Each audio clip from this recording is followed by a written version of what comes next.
Okay, I'm going to keep this brief. I'm not going to lie, this is recorded on my phone, and Sessions, who does the editing, would absolutely kill me for doing this. But we are on the road. We no longer live in Aberdeen. We're doing a magical mystery tour down south. The next stop is the ADHD AF retreat, the holistic-ish weekender with the wonderful Kim Pierpoint, which I'm very excited about in a couple of days. This is another one of those interviews / chinwag hybrids. Reason being, the guest is the one and only Katy Weber. She's the OG of ADHD, having been well established and well on her way at the top of the ADHD podcasting tree when ADHDF started. So we just got talking, and obviously two ADHD women podcasters, we can talk, right?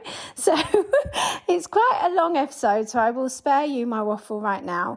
And I'll just go into the introduction of the wonderful Katy. And at the end, I will briefly share some ongoings of this week because there's some important things going on in the world of ADHD. But first, Katy Weber is an ADHD advocate and coach. She is an author and the host of the popular Women and ADHD podcast, who is on a mission to help neurodivergent women learn to love their brains and live a more fulfilling and gratifying life. And she certainly gave me a very fulfilling and gratifying hour or so. That really didn't come out how I meant it to be. I just really love chatting to this legend. Thank you so much, Katy. Enjoy. Though blatantly obvious, the late discovery, diagnosis and treatment at 38 for severe combined type ADHD in 2022 not only improved, but genuinely saved my life, which I have since dedicated to fighting for change amidst the global ADHD crisis. As the acronym suggests, I swear like a sailor, and each episode will contain sensitive subject matter, so please always read the description before diving in, where you will also find a link to resources for support. These crucial conversations with experts by lived experience are shared to inform, validate, shame eradicate, and unite the ADHD community, with a fair few laughs along the way. I've been labelled too much all my life, but finally I celebrate my too muchness and use my justice sensitivity to let the world know that ADHD presents differently in each individual. Self-diagnosis is valid, and that ADHD is not a trend. ADHD is real. And I want all ADHDers of all genders to know you are not alone. The leopard is a symbol of Aberdeen, Scotland, where this podcast began. It also symbolises bravery, the reclaiming of power, and I'm a total hun. So leopard print has become the uniform of the ADHD AF community, uniting to support each other and push for change, which together we can make happen. We are the leopard print army. Hear us roar. Hi, I'm Laura, and I am ADHD AF. Could you please tell me your name? My name is Katy Weber. And your pronouns? She, her, they, them. Age, if you're happy to share? 49. I turned 50 this year. Oh, when's that? December, end of December. Oh, I'm a Capricorn. Ooh. Location? I live in the Hudson Valley, New York, which is where, all of the rich New Yorkers have second homes, and then the poor ones live here full time. Occupation?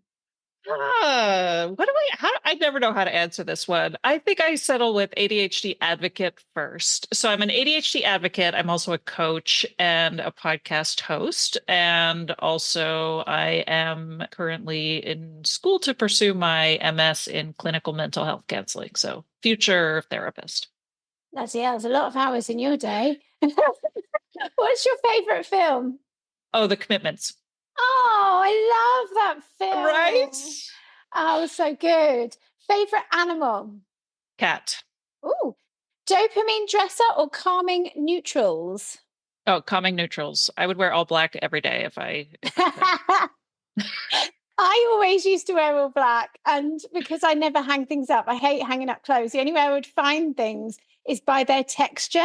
So pull open a drawer and just feel for the one that feels right because it's all black. I know, right? If I wear gray, my husband is like, "Oh, are you feeling saucy today?" Planning, love it or loathe it? Oh, I love planning. Do Absolutely. Yeah, you? I love a good spreadsheet. Oh my goodness, I can't even look at them. My eyes go funny. ADHD diagnosis status. So I was professionally diagnosed in October of 2020. And was that easy or traumatic? It was surprisingly easy. In fact, sometimes I think, it was too easy. And so I worry that I fooled my GP, as many people do, because, I often say, like, I wish I had a card in my wallet that said To officially that I was prove. diagnosed to prove, because I went into my GP who has a specialty in psychiatric medicine. So she's not completely unaware, but I just felt like I was leading the way the whole time. I came in with all my paperwork and I was like, all these tests, and I was like, I blah, blah, blah, blah, blah, blah, blah. And she was sort of like, yeah, okay, you definitely have ADHD. But I said before I left the appointment, I said, you have to say out loud to me, I am diagnosing you with combined ADHD. Otherwise, I will always think I misread this conversation. And so she Mhm. said it out loud to me, but I still feel like, there's always that part of me that was like, did I bully my way into getting this diagnosis? Because I It's didn't so take the interesting. right, like I didn't take the 4-hour psych tests and any of that. I mean, I've since taken the QB test and scored very high on that one. So that felt like more validating than the initial diagnosis for some reason. But yeah.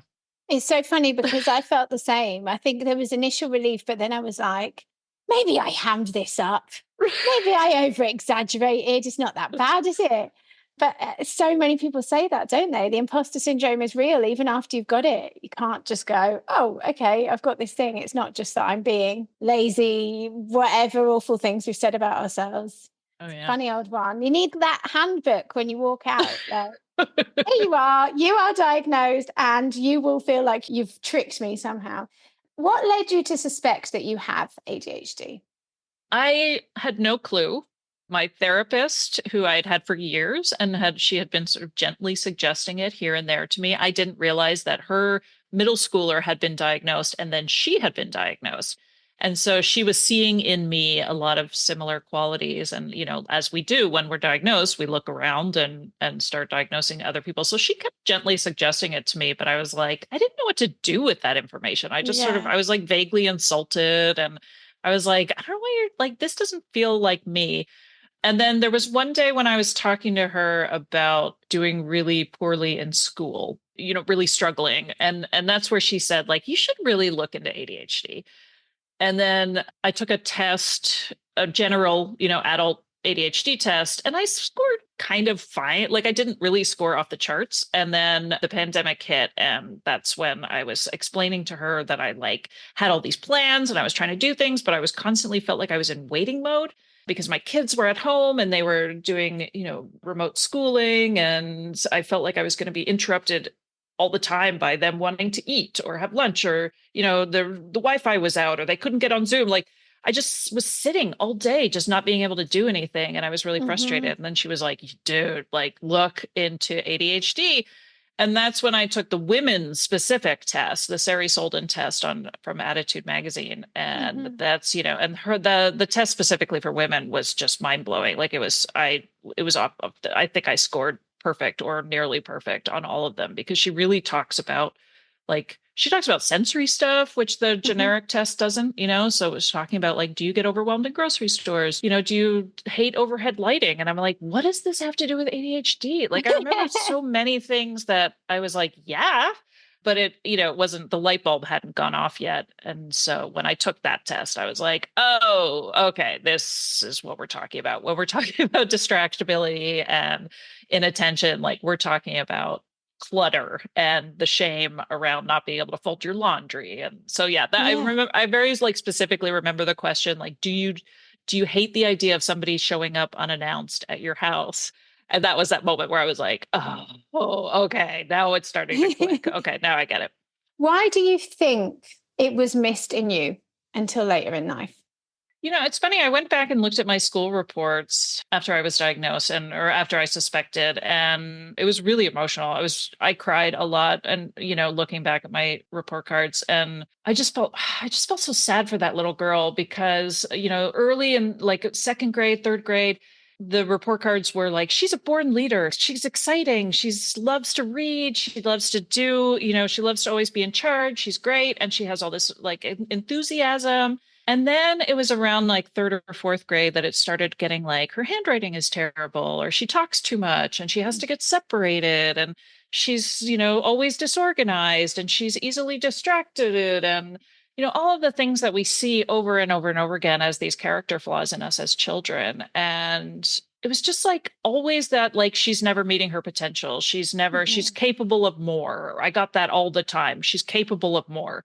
And I remember, and then I started like really just having a truancy issue. Like by the time I was in high school, I just had given up. I was in the park, skipping class, smoking up with my friends. And like, I just didn't want to, because I didn't know how to do well. Like, and I don't even remember how you phrased the question, but I think it just wasn't missed because with girls, there's that feeling of like, you can do better. You need to work harder. It's framed in this way that it's like you're capable of more. But as a child, I remember that kid just being like, I don't know what you want from me. I don't know what this potential is that everybody keeps talking about. And I don't know how to reach it on my own. But feeling at such a young age already that sense that I have to figure this out all by myself. It's on me and I'm failing and I don't know how to not fail. And so that just makes me so sad to think about, like, to see that transition of this child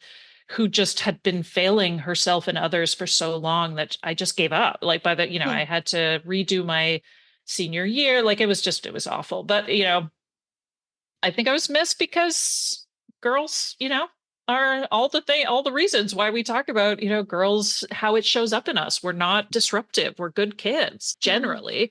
And so, the teacher just looks at us and rolls their eyes and tis us, and we slowly shrink into ourselves over the years. 100%. I relate so much. I was exactly the same, truant in the park. And the thing is, it was very sad and it was very frightening. I just didn't really, I knew that I could do some things and I was terrible at others, because they say there's a greater disparity between the things that we're good at and the things that we're bad at. There's like this huge gap. But I knew that I couldn't access the ability to just do better. I would be frustrated with myself. I would just be like, go gadget, whatever. And it's just not coming and not having control of it. And then just feeling so upset because I didn't want to let anybody down. As the last thing I wanted was to upset anybody, to be in trouble. And I just kept failing. It's horrendous. It truly is. I remember my mother telling me too, she would always say, like, you don't try because you're afraid of failing. And I always would think like, I am trying. Like I'm not intentionally not trying. Like I always felt, and I think it was Jessica McCabe says that, like, this is me trying, always never knowing what to do with that information, but also feeling like really like I had just been written off, like, because my mother was always like, well, not everybody does well in school and that's okay. And it is okay. But I felt like with support, you could have done with understanding. Exactly. Right. Yeah. I felt like I had just been given up on. Yeah. Yeah. It's funny because it's that idea, I think well, I can only speak from my own experience, but the idea that like motivation is just a choice and it's to do with willpower and, you are choosing not to try. And that is obviously very frowned upon because it looks like you are rebelling or don't care what people think. It's it's very sad. What has changed for you? So it's 2020. What's changed for you since you got diagnosed with ADHD? And self-diagnosis is valid, but just in your case, yeah.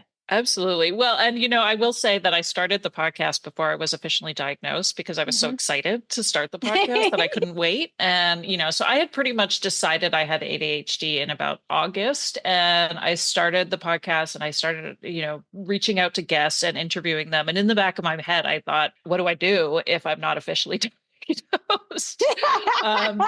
And I was like, yeah, we'll deal with that when we get there, right? Like act first, think later is my motto. Yeah. And so I was just really wanted to talk to other people about what their experiences was because it was so incredibly transformative. I mean, in the beginning, I felt like a fucking phoenix, right? I feel like we talked about this where I was just like, this is the most amazing thing that's ever happened to me.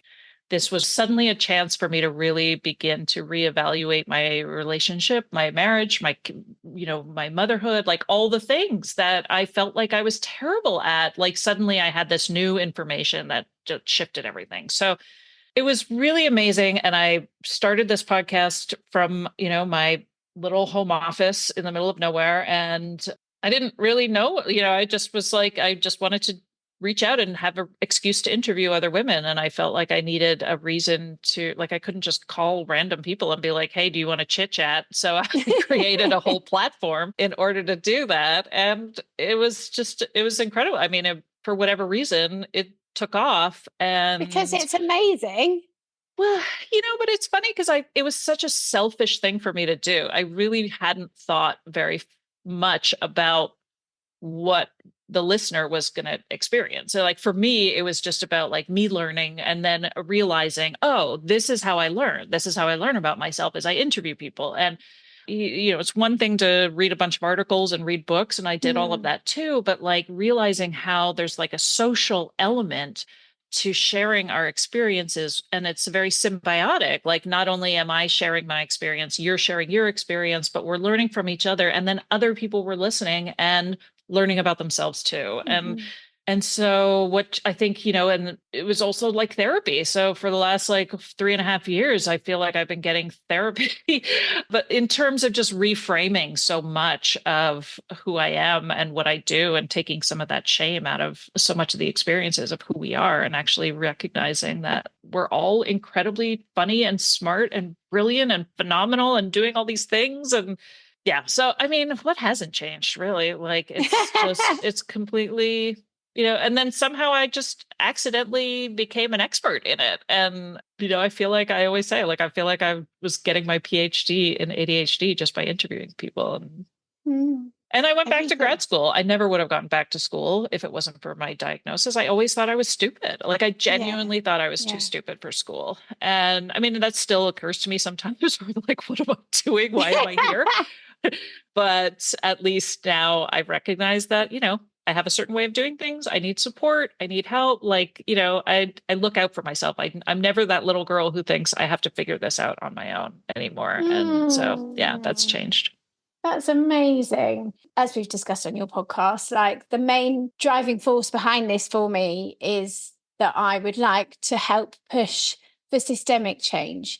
And obviously there are so many, as you well know, there are so many different layers to this problem. So you could look at this any which way. You could look at education, you could look at all sorts. But as predominantly my listenership, I'm sure similar to yours, are late diagnosed people, and we are the ones in this kind of stuck in this diagnosis crisis. So what would you do to change it right now? I think, like you said, self-diagnosis is everything. And so, I often hear, especially in the autism community, I hear it talked about as an identity more than a diagnosis. And I think that's a really important shift is, yes, there is a process here in terms of going to your provider, getting a diagnosis, getting medication, trying medication, deciding if it's for you or not. But I feel like if we can talk about it in a way that's less pathologized and more about a neurodivergent identity, I think, it would really change how we react to ourselves. Like, it's so complicated because I'm certainly not the person who says this isn't a disorder, this is a superpower. And I realize that like, it's important to have a diagnosis in order to have to have accommodations. I'm getting accommodations in school and all of that, right?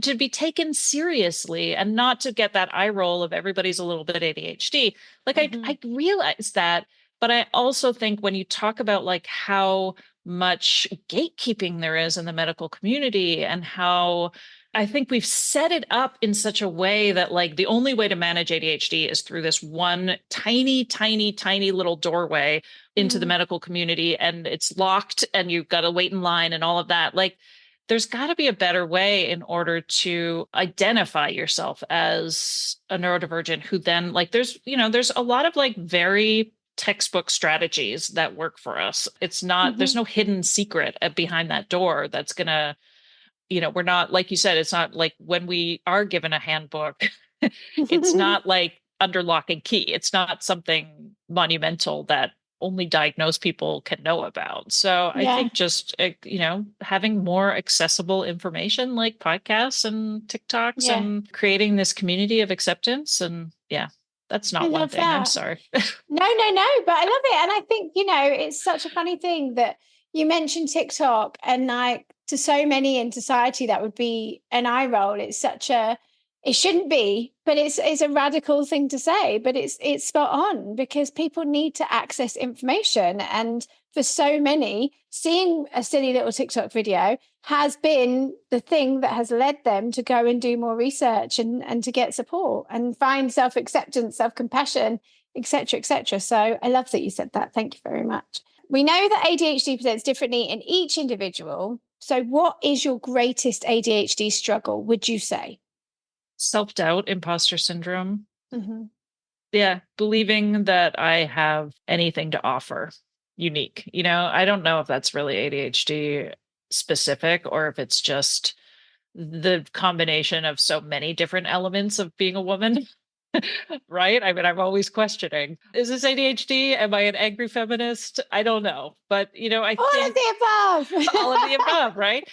But I think, one of the thing I struggle with the most is believing I am reaching my potential, right? Believing that I am making a difference, which is so silly because I have overwhelming evidence. Like, I don't know what it's going to take. That's what I mean. Like, I'm like, I don't know what it's going to take. If there's one email or award or some number out there at that's least going a pat on the head, my God. right.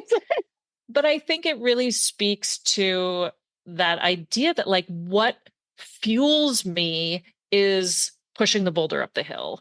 And so there is no top of the hill for me. Like if I get to the top of the hill and somebody says, you did a great job, then I'm like, yeah, I guess. All right, what's next? Where can I keep pushing this boulder?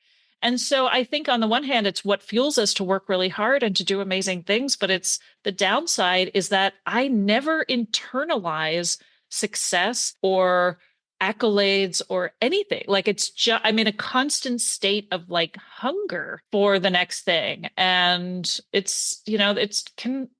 think the bad part of that is the fact that like, it kind of sucks, it's bad for your self-esteem because I don't know how you get self-esteem, right? I think obviously you have to get it somewhere else, that I don't rely on accolades. So I guess that means that's a good thing. I don't really find joy in that pat on the head. I find joy in helping others and pushing forward and doing the hard work that like that's the joy. It just doesn't feel like joy. Like it's so hard to articulate that like my idea of happiness is different from what people expect. And I think that's okay. I'll accept that. Yeah, it's okay. And like you say, it is what it is and requires acceptance. But it's funny, like I relate so hard that it's actually choking me up a bit. I'm like, oh, I feel like my neck's being squeezed here. I'm just like, oh, you mean it doesn't get better, Katy? It's always going to be like this. How it feels, fuck's sake. But, on the plus side, your work that you've done, your phenomenal body of work, you've got how many episodes of your podcast? Like a bisquillion, approximately. Episode bisquillion and one you're on. There's always more. There's always somebody else with more, right? It's a funny old thing. But is there anything like, can you look at what you've done and feel proud of any of it? Like, even though it just doesn't feel like enough, but you can see that what you've achieved, or you just can't feel it as your own. You can't claim it as your own. I think there's fleeting moments, of course. I mean, I feel like there's a lot of dopamine seeking and there's a lot of dopamine in the building, I'm probably just at a place like at a plateau right now. So it's hard to see. So I think there's fleeting moments. I think if it was like all negativity, we wouldn't keep doing it. Right. Like I definitely am fed by every positive review and every email. I love them all.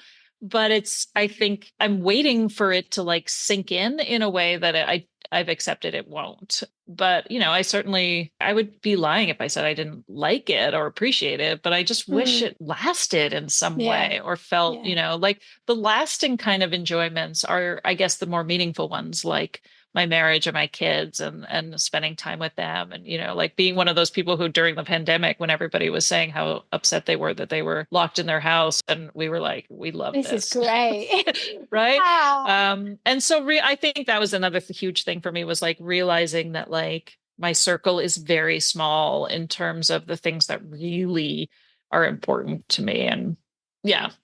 Yeah, I love But that. yeah. That's lovely. So my next question is, how do you best support yourself with that struggle?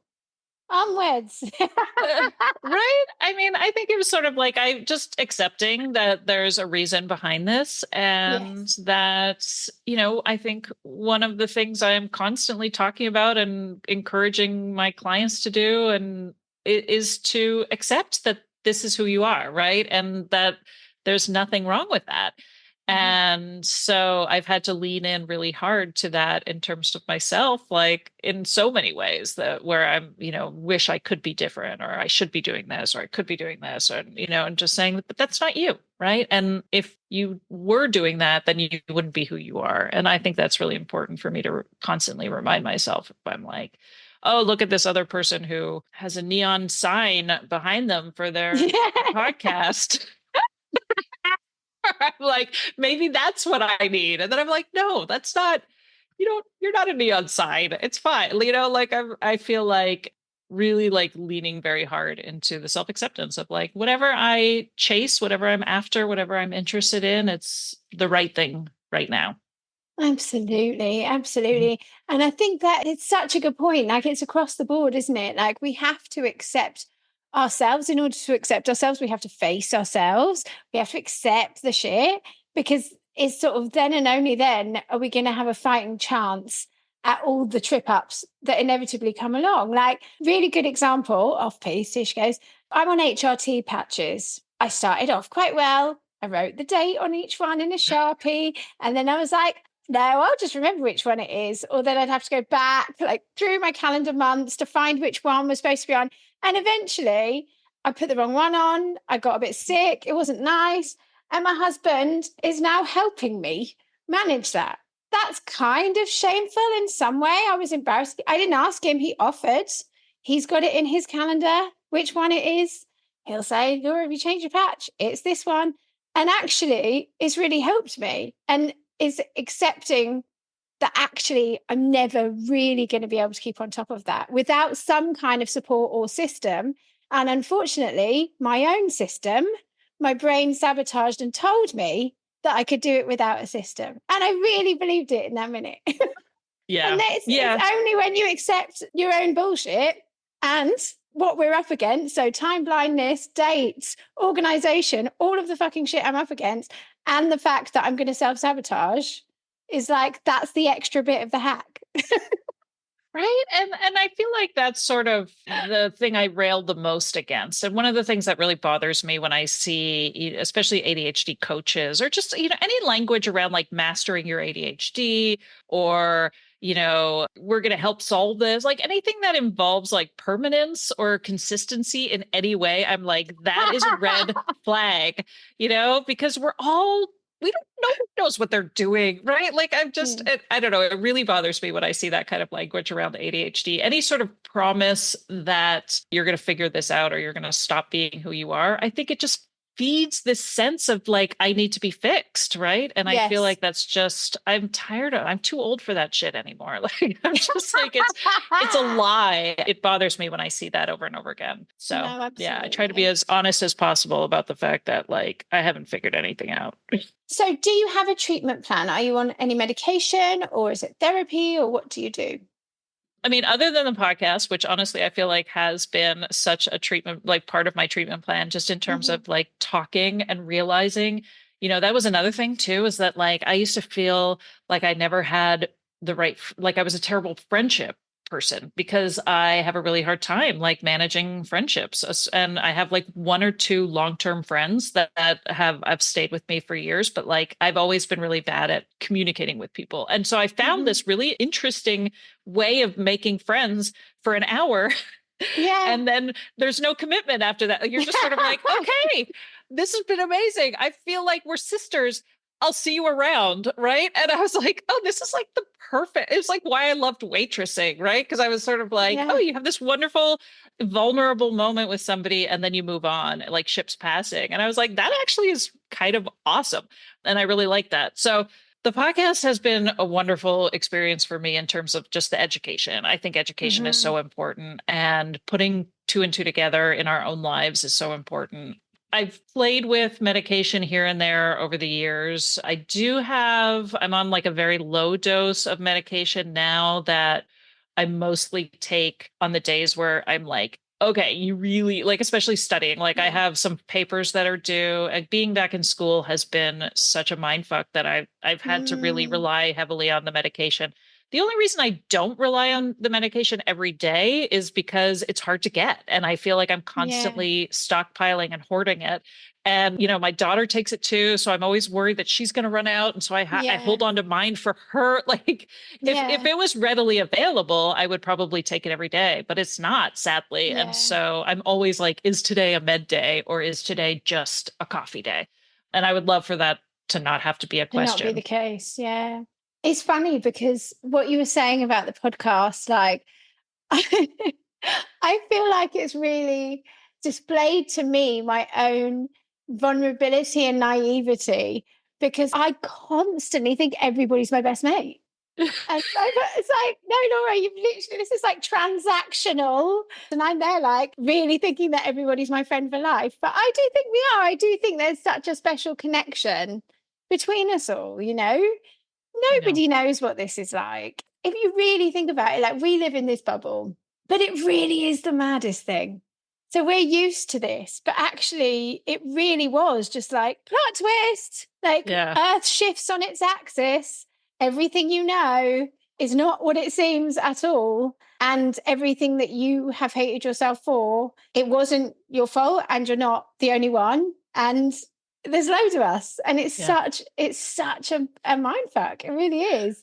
Well, and not only that, but like I feel so comfortable talking about ADHD with other ADHD people. It's like a different language. And every time I have to kind of veer out and talk about it, like, because I'm in my program right now and I'm labeled as like the ADHD expert in my classroom, sometimes I have to talk about it. And it's really difficult for me to talk about because I'm like, I don't know what we're talking about here. I don't know. Maybe this is ADHD. Maybe this isn't. Right. But I'm always tongue tied and I'm always second guessing. And I'm like back in the doctor's office all over again, right? Being like, I don't know, maybe I'm making this up. Maybe it's something else. And it's only when I'm talking to other ADHD people am I like, oh, like everything falls into line. And it's like a pig Latin or something. Like we have our own language. And every time I'm outside of that, I'm reminded of why it's difficult to talk about outside of that. If that there is like an us and them feeling, not to make it pit us against other people, but there is like the only time I'm really certain about what we're talking about and what ADHD feels like and how deeply it moves us is when I'm talking to other ADHD people.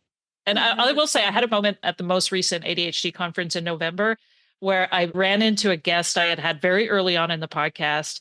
And I didn't even know if she would remember me because we had just spoken for an hour and and like every single guest I feel so close to, but I'm like, there's no way they feel that way about me. And she like dropped everything and gave me the biggest hug. It was like, oh, and it was like we were reuniting besties. And it was so validating that you can like that is all we want in a relationship is to not have any baggage of who called who and who did this and will she remember. It was just like this pure joy that we both shared after never speaking after my podcast for 3 years and then running into each other. And I was like, oh, I love it. So yeah. I love it. So if I ever run into you in the streets. You're getting squeezed. You're getting squeezed up a tree. So, as we know, ADHD usually has co-occurring conditions. Would you care to share yours? I think, when I was first diagnosed with ADHD, I was like, oh, I was misdiagnosed with depression and anxiety. And I really felt like, oh, this is the answer to everything. I was never depressed. I am off my meds. I am off my anxiety. I just was like, this is the answer. I am a phoenix. And then after that blue wore off the rose, I was like, oh, yeah, no, I very much like this is not a misdiagnosis. This is in all of its essence, a comorbidity. And I see where it's from. It's not like you can't connect the dots, but I do think that anxiety and depression are deeply interwoven with this identity, this neurology of ours. And, with nature, nurture, I don't know, but I would say at this point, it's a comorbid diagnosis of not only depression and anxiety. So I am on an SSRI for both, which I had gone off of and then was like, no, we're going to go. When I was like, I can't leave the house anymore, I was like, okay, we need to have an SSRI. So I think there's that. I also feel like I probably would have been diagnosed with oppositional defiant disorder as a kid if somebody had known what it was.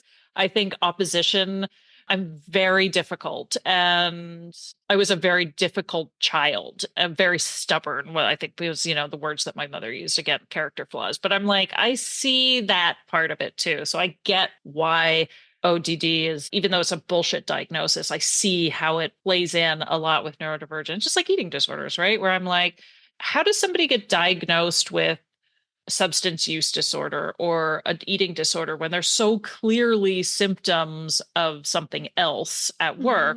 But if you want to talk about the smorgasbord of diagnoses I had before ADHD, binge eating disorder is in there. Yeah. And then you start talking about trauma and complex trauma of living a life undiagnosed. And God, I have no freaking idea if we're talking about trauma or ADHD most of the time or both, right? Like, luckily, regardless of what the cause is, the strategies work for around executive functioning are the same strategies that work for anyone with these, attention issues. So luckily, at the end of the day, even though I would love to know what we're actually talking about, at the end of the day, I think, it's more important to think about the strategies that work or don't work for who we are and our kinds of brains. I am in complete agreement with you. I completely agree. And actually, I think there's so much there, obviously massive sweeping generalizations. And again, I can only speak from my own lived experience, but for a lot of the time, some people's trauma comes from an unstable family life, for example. But statistically speaking, we are likely to have inherited genetically ADHD. So they were likely neurodivergent themselves. Unidentified neurodivergence in their own trauma, in their own chaos is very chicken and eggy, isn't it? But at the end of the day, if it sort of plows the same way, I also think for myself, and I have had a lot of therapy throughout my life, is a bit like, well, here I am with this answer and it feels like the missing piece of the puzzle and I can see it and it fits and there are all these people who are like me and that's great. And when it's hard, I can go, and this is why it's hard, is because I have this thing and it's right here and this is what I'm going to try to do. Or I could say that traumatic experience that I had or all of that trauma from the past, I would rather sit in that camp. Do you know what I mean? Than every time I'm tripped up, have to relive trauma or see myself as a survivor of trauma. It's like, well, it's probably somewhere in my cycle which is exacerbating my ADHD symptoms. So I'll just go a little bit easier on myself today. Right? Exactly. Yeah. Not exactly click my heels together with glee, but it feels like, when it amounts to the same strategies, etc. After receiving a late diagnosis, it is believed that we experience the grief cycle. But obviously, we all know it's not linear, it could be circular, roller coaster-esque. Where do you feel that you are up to now? And where you are, has it stayed the same or changed? Does it still change? Yeah, it's funny after I was diagnosed a couple months after I had created the 7 stages of an ADHD diagnosis based on the grief cycle because I was seeing it so often in myself and in others. And I was like, this is like a game of snakes and ladders. This is like, as soon as you think you're rocking it, something happens and you're back at the beginning. But I feel like, there's the grief. There's a lot of grief in a diagnosis. How did nobody see this? What's the life I could have lived? Holy shit, I was really struggling. You mean everybody isn't struggling like this, right? Like all of those thoughts. And just also wanting to give that version of me a hug, right? Like just being so sad about the way I had been treated, the things I had experienced. Really, oh, I'm getting so emotional just thinking about it. Like Yeah. just realizing that, I just wanted to give that poor kid a hug. And then also wanting, being like, oh my God, if I can save one girl from feeling this way, it will have all been worth it, right? So I think it's natural that we turn to advocacy so quickly. So many of us want to shout this diagnosis from the rooftops because the more people understand what's actually happening and that they're not shit people, the more we can save others from experiencing what we experience. So I think like advocacy is a huge part of it too. And so there's like elation, grief, advocacy, grief. Oh shit, I still have ADHD back in the beginning, right? Or like you said, Relief. like, No, right? Or that you is. coming up with this strategy and thinking everything's solved for a week, and then it's not solved and you're back Yeah. like needing help and you're back to figuring out, okay, well, that worked for this week, but what are we going to do next week? Right. And so there's just like a lot of that exhaustion of like, God, it would be nice to just pick a planner and stick with it. And but I also think that one of the things that so many of us are so good at is like having a sense of humor about Yeah. the grit and, needing to pick ourselves up constantly over and over and over again and having like very little shame and humility. Like I am such a lampshade on the head kind of drunk person that like I lost I was like, I don't have like that feeling anymore of like, what did she do? Right. Like I Yeah. just am, I don't know. I feel like I've been able to let go of a lot of the like what is proper and a lot of that idea of what is conventional and what is Yeah. right. And I love that. I love that about myself. And I see it in my kids too. Like I love that they question convention at every turn.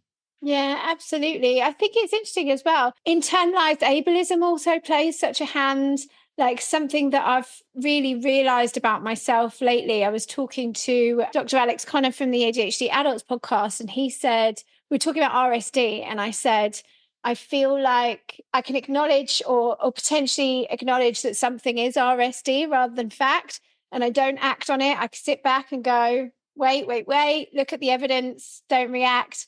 And then when I find out that it is RSD, I'm still pissed off because I'm just like, I'm pissed off with myself for being selfish, self-involved, thinking that the world revolves around me when it's quite clearly nobody's attacked me. It's nothing to do with me. And he was just like, Mhm. yeah, but that's quite clearly internalized ableism. Quite clearly. And I was like, oh yeah, I suppose it is, isn't it? That, now it's just back, right? Yeah. Absolutely. Oh, there was something else you said. It was about hugging the child. So I said this on another interview recently as well. I'm completely obsessed with RuPaul. I love RuPaul, right? RuPaul says that we should have a photograph of ourselves as a child as the screensaver on our phone. And so when we are feeling hurt, sad, triggered, we can parent our inner child quite literally and talk to yourself and be like, say what you need, whatever it is that needs to be tended to. And as I said in that interview as well, I'm telling myself again, as a reminder again, to actually do it because I still haven't done it. Sounds like a good idea, doesn't it? I'm absolutely not going to do that. But It's because you already did it in your mind, which is the fun part. Actually, having to do it for real is the boring extra part. It's already gone. I'll remember it again when I edit. What would you say undiagnosed ADHD has cost you? You mentioned relationships before and Mhm. education. Would you say they're the kind of two big ones for you? Yeah, I mean, I think one of the things I struggle the most in terms of acceptance of ADHD and the way we think and operate is something we were talking about before you hit record, which is the like, I have a lifespan of about 2 to 3 years when it comes to a business or an interest. And I have seen, my husband I've been with him for 22 years. He's worked for two companies since I've known Yeah. him. And he makes a shit ton of money because he keeps just getting promoted. Mhm. And I am not that way. And so I love the fact that I have, I have his stability. So I am Mhm. free to chase new things and, oh, I'm going to go back to school. Okay. Like I feel like I have a lot of privilege and a lot of freedom, thankfully, Mhm. because I latched myself onto a really stable person. But one of the things I really struggle with is like how difficult it is to make a steady income with ADHD. And I'm always amazed at people who are able to do this because I'm sort of like, or, it really eludes me because I feel like I'm constantly going back to square one and I'm constantly like, but I also feel like it'll be feast or famine. And so that's a part Yeah. of me that I have to lean into like, okay, that's just how it is, right? It's feast or famine. So rather than wishing I was a different person, maybe I can zoom out a bit and realize that there's, feast or famine at the end of the day is the same thing as a steady income in that it affords you all these other things. So I think, I don't know, I'm getting mixed up, but I'm basically like, I'm trying hard to see the worth in the way I operate because so much, living in a capitalist society, so much of my worth is bound up in how much I earn and how much I make. And so I have a really hard time letting go of that and just accepting that this is who I am and and that the answer is not going to be at the end of another self-help book or another business book or some podcast about Garrel, wash your face and make a million six-figure income or all that bullshit that you're always seeing. Like I wish I was better at turning down that noise and just saying like this is as valid a life as any other. And that's the thing, isn't it? You have to give yourself credit. Like, we're alive. That's true, right? It's such an interesting one. And the finances thing is a really big one for me as well. It's funny because last week it was 2 years of ADHD AF, which makes this the longest job I've ever had. And it's like, yay! Oh no, actually that's really sad. It's like completely depends how you look at it. It's like, yeah, I've never been able to hold down anything either. But, it's a rich tapestry of life, isn't it? All the different experiences. Well, and I think also one of the parts that I see maturing in myself was seeing how I'm making it interesting by changing little things, right? So it's like there's the foundation that is still there, but in order for it to last, it's not about just throwing in the towel and starting fresh. It's really about like, okay, what are some little changes I can make that are going to light me up and make me more interested, but not just throw the baby out with the bathwater. And that's where I feel like I've had a lot of growth in terms of realizing that it's not all or nothing, which, that's ADHD textbook, right? It's like, oh, I don't feel like doing it. So I'm just going to let the entire, like, I always feel burn like it down. right? I always feel like that scene in Return of the Jedi when the AT-AT is being like, they wrap the string around the AT-AT and the AT-AT's falling. I'm like, that's what I always feel like when I'm like, just let it go. Just just go back to bed and let the whole thing disappear. It'll be fine. Oh, so funny. The black and white thing, because it impacts all areas. And you don't, I'm speaking for myself, I don't see it. And you look back and you're like, oh, yeah, that's really fucking black or white, all or nothing mentality. And it just bleeds into all areas of life. It's right. so Yeah. I was just having a conversation recently with somebody about, where she was very young. She was, in my grad school. And so she's in her 20s. And she was like, if I could get rid of ADHD, I absolutely would. Like, it's a serious disorder and I don't like it. And I'm like, it is a serious disorder. It is quite debilitating. But I wouldn't know who would be left if I got rid of my ADHD because it's so pervasive. It defines me in every relationship, in everything I do, from the minute I wake up to the minute I go to sleep or don't go to sleep. It's often the case, right? So it's like, what would be left? There'd be like a shell of, there'd just be like clothes on the floor. Like, I don't even know who I would be without it. How can you possibly wish it away? What would I be? I don't know. It's so funny because, like I said, we were talking before and I politely said, because it's the morning with you, I said, oh, what did you have a good night's sleep? Because that's what people ask each other. I don't even know why I said that because I don't give a shit about sleep at all, as in I don't have any. So when people ask me that, I always lie anyway. I'm like, yeah, great, because I've got nothing to tell you. But you were just like, well, no. And I was like, yeah, me neither. I don't really know why I asked that. I've been up since 4. So funny. If you could bust one misconception about ADHD in the world to the wider world, what would be your biggest message you'd like to shout from the rooftops? The irony of why so many of us were not diagnosed is often the fact that well, you're doing so well. You're so smart. You got, you've done this. You've like, you can't possibly have ADHD because you did something positive. And I think that's such bullshit because oftentimes it's the entrepreneurs, it's the people at the on stage, it's the ones who are at the front of the crowd are the ones with ADHD. And so now I completely like, as I love to diagnose everybody I meet, like it's always the people who light up a room. Like it's the opposite. And obviously we have our inner life that is very different. But, all of the reasons why people say you can't possibly have ADHD are exactly the reasons why I now say that person probably has ADHD. If you could bestow a pearl of wisdom to the actual listeners, what would you like them to know? Well, one of the things I say ad nauseum on my podcast and with my clients is that everything is information. In terms of, failure is our greatest way of finding information, right? So it's like, look at yourself like you're an anthropologist observing human behavior.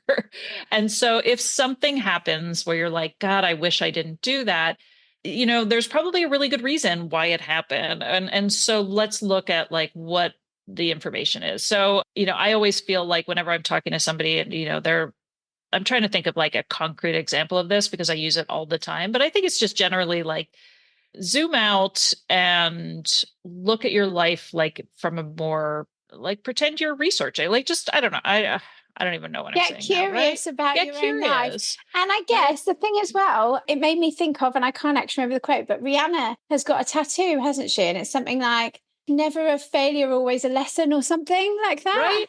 Yeah. Yeah, I've heard versions of that over the course of my life too. Like, this is research. And I don't know, it never hit me. So that's why I'm sort of like, I don't know what's going to flip a switch for somebody else in the moment, because sometimes you can hear the same thing over and over and over again. And then one day it just lands. Yeah. Right. And so I think it's really just that idea that if you operate from the fundamental belief that you are a phenomenal human being, if you can somehow trust that at the end of the day, you are an exceptional human being, so that if you are not doing something, there's a really good reason why you're not doing it, because your operating system is phenomenal. Like that's like the baseline. So if you're not doing something, it means there's a chink in the armor, there's something has happened, right? It's like there's a piece missing and you just have to figure out what that piece is. And that's what I think is so amazing about community and why it's so important for us with ADHD is that when you see all the other brilliant, funny, phenomenal people around you, you start to believe that you might be as well. And so if we can just get to a place where you start out saying, if I'm not doing something, there's probably a good reason. I just haven't figured out what that reason is. And it is solvable. It's just like, fundamentally believing that you are somebody who does things, if that makes sense, right? Yeah, I love it. Thank you. We know all about the faulty dopamine receptors. So we tend to have lower levels of dopamine. How do you get yours?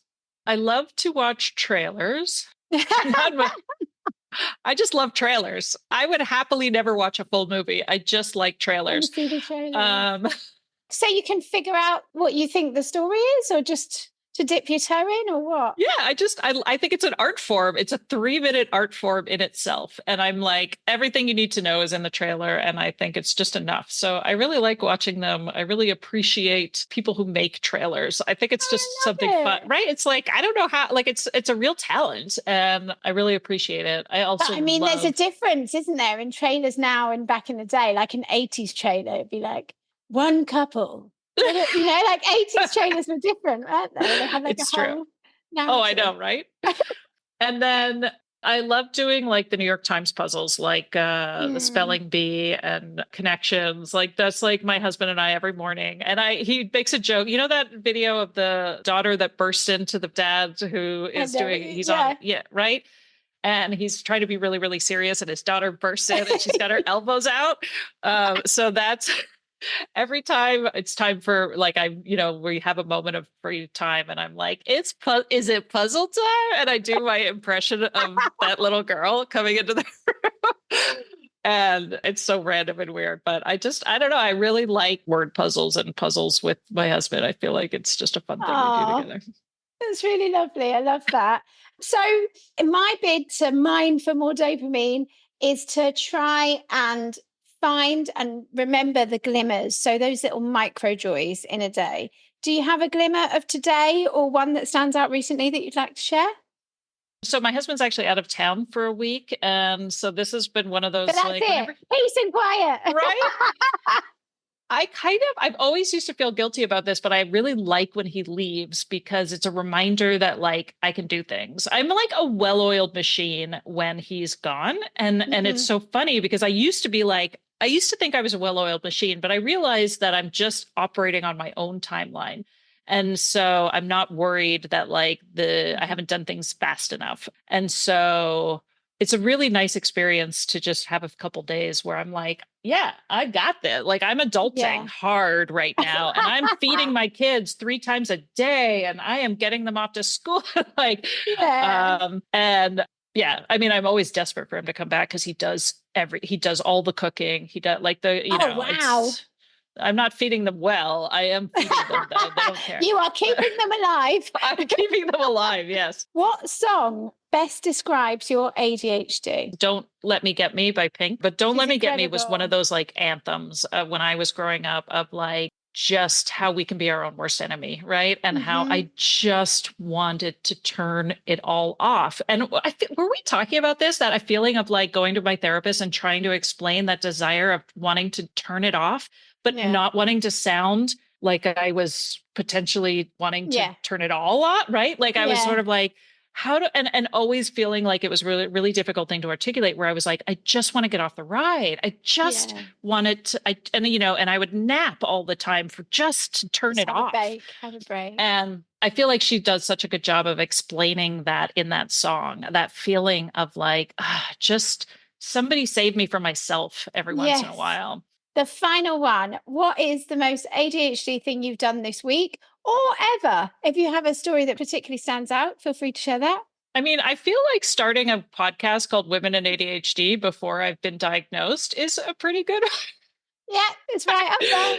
Right? In terms of just being like, I just have an idea and I cannot not do it. Both feet first. Worry about it later. Oh, well, thank you ever so much for sharing all of that. Thank you for all of your amazing work and good luck with the rest of your course, with everything that's happening. And just thank you very much. Well, thank you. It's always a pleasure to chat with you. How much do you love that legend? Thank you so much, Katy. And if you haven't already had a listen to Katy interview me on her podcast, I am a guest of Katy's on Women in ADHD podcast. Of course, I can't remember the number, but it is really wonderful to collaborate with Katy, and I hope to again in future, and I can't wait to give her that squeeze one day. One sweet day when our paths do cross. Again, I apologise for the sound quality of this outro. It is just on my phone. I'm really sorry. Sessions audio. The rest is by Sessions. Right, there's a couple of things I want to say and I will wrap it up. So first and foremost, this is from ADHD UK earlier this week. There are new ADHD medication shortages. ADHD UK said, we'd certainly already heard of issues with supply. It is now official with the Department of Health and Social Care issuing a medicine supply notification yesterday for methylphenidate prolonged release tablet. We're calling on the government to prevent damage and loss of life by providing dedicated funding for ADHD prescription reviews. That would get alternative medication to those that can change. The government should also provide urgent mental health support for those impacted that need it. If you are somebody who is on medication that is now struggling to access it, or anybody that hasn't even got as far as being able to get a prescription for medication that would benefit from it, I would like to urge you to listen to the episode with the wonderful Riyad Khalif, in which he talks about his system for self-support in the absence of being able to access medication. I'm going to put a link in the blurb of this episode to that episode so that you can access that. And I really hope that the government takes heed, because it's completely unacceptable and just downright dangerous. In other news, this is from our wonderful Dr. James Brown of the ADHD Adults. A new study, Absent or Hidden, Hyperactivity in Females with ADHD was published in the Journal of Attention Disorders, sheds light on a critical issue often overlooked in the ADHD community, the possible misperception of hyperactivity in females with ADHD. The study reported that objectively measured levels of hyperactivity in a group of 13,000 adults were not significantly different between men and women. This goes against what is commonly believed that women with ADHD are usually less externally hyperactive than men with ADHD. The key takeaways are that the study highlights the importance of recognizing how gender norms and expectations influence the identification and diagnosis of ADHD in females, so that gender bias. Secondly, the need for refined diagnostic approaches. There's an urgent need to refine diagnostic criteria and approaches to better capture the experiences of females with ADHD. This research is a call to action for healthcare professionals, educators, and the ADHD community to deepen their understanding of how ADHD presents in females and to ensure that no one is left behind due to outdated perceptions. So amazing. Thank you to Dr. James Brown of the ADHD Adults for sharing that. I will also share a link to that post from James. And finally, just a reminder about the London to Amsterdam bike ride that I shared at the end of last week's episode with the wonderful Darren. Thank you to everybody who has sponsored them or anybody who's joined them. I will share the link to sponsor the fundraiser for ADHD Adult UK and ADHD Liberty in the link of the blurb of this episode. I just can't even begin to talk to you about the most ADHD things I've done this week. As I said, we are literally on the road. There's too many to even mention. But I was really tickled earlier by this post. This is from @Cornerstone. Oh, you're a people pleaser. Name 3 people that are pleased with you. I'm sorry, but that just really made me laugh so much. It's absolutely brutal, but so completely true. Anyway, on that note, I will leave you in peace. Thank you so much again to the wonderful Katy Webber. Thank you to everybody for listening.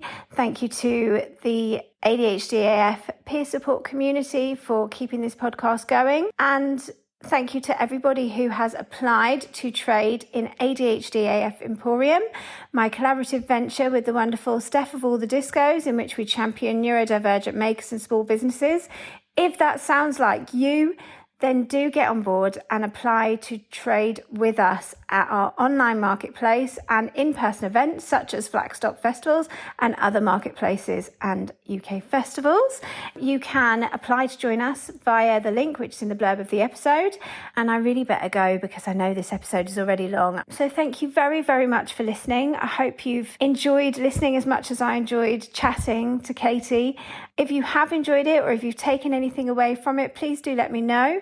You can comment on the Q&A on Spotify or leave a review wherever you're listening. Hit those stars because they all help to get the word out there, spread the reach further, and let others gain the information and validation shared in this episode. Don't forget to check out the links. Thank you so much again. If you would like to support this podcast, you can do so by joining the ADHDF podcast Patreon community, in which you can connect with other ADHDers. Big leopard print army love from us in the big white bus.